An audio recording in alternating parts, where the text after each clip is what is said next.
so I created this guy from a sheet and then cut by myself, and then forging technique I use, and then after put together, I oxidize, so silver, and then this is metal, which 18 karat gold on sterling silver. So I call sealed earrings. And this guy, also I create everything, and then so bees. I'm sorry, bees is turquoise. And so, but this technique come from Afghanistan, very tiny hole and then bees. So, but finished very nicely. This piece. This piece made with silver. We call it forging, but hammering a lot. And then so use Afghanistan reconstructed coral. So my favorite piece. Okay. Yeah.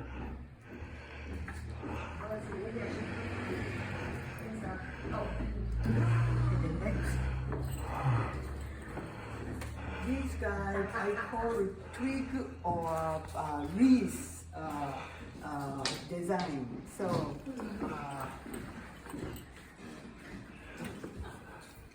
For example, this is like a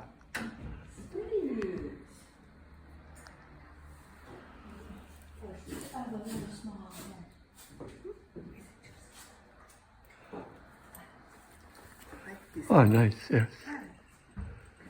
Very good. Okay. And the technique is always forging and oxidize. And the material I use silver and then freshwater pearl. Okay. That's all. This is like just a pendant, but so twig with fringe. So like very easy to wear. Nice. Okay, thank you. Thank you. I think that's all. Yeah, take another one. It would be nice. Okay.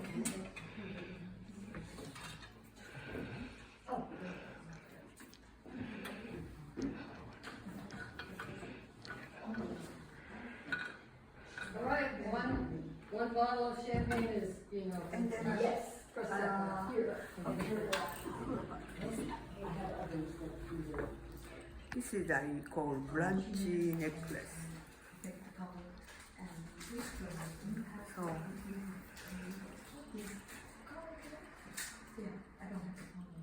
Yes, nice. Thank you. thank you. Yeah.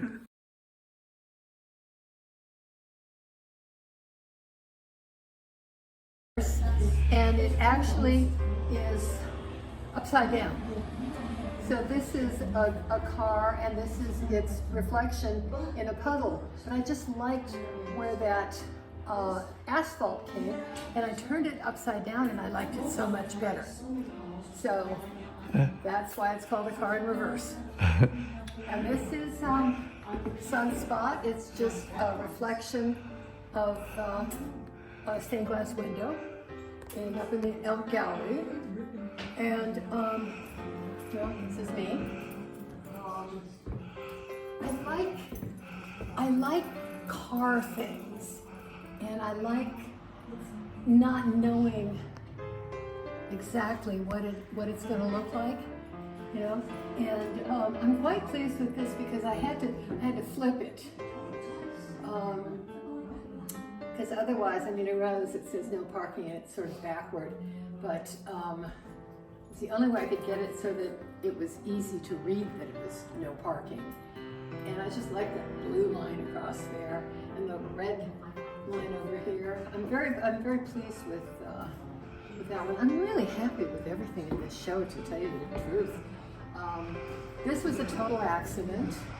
I was wearing I have a purple bathrobe, and I was wearing it, and I was about to open a thing of cookies.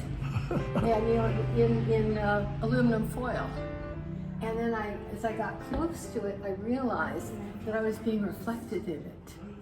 And so I took a picture, and I had to throw the cookies away. They weren't very good, but I like the picture. This is just ice up at the black door in Malala. They have this big ice bucket, and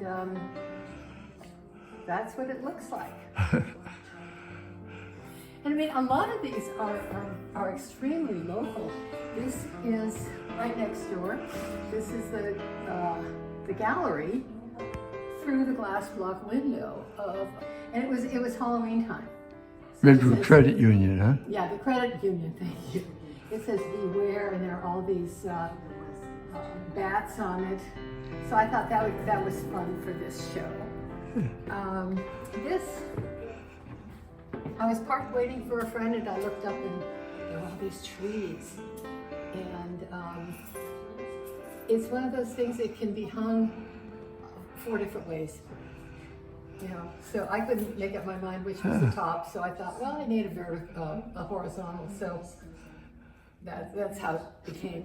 A lot of nice line work in that, yeah. Yeah, I mean, it's just the detail. Yeah. And of course, you know, you look at something like this and you think, oh, the tree of life, and all the branches out, and it's just, it's something you can keep looking at, which I really like. This is car tail light, and I met, this one and another one are the only 2 old pieces, and everything else is really brand new, never been in a gallery yet. But this I took, I listened to Jane Hirschfield, who is a poet, on PBS. And she was talking about how she gets her ideas. People ask her, where do your ideas come from? And she says, oh, you know, anywhere. And they just sort of pop into my head. And I called in to the radio show and I said, this is how it works for me too. It's just like sort of there. And so I took this picture, and the many-roofed building is a poem by Jane Hirschfield. So I did a show called, oh geez, something to do with poetry, but where I picked my photographs that went with certain people's work.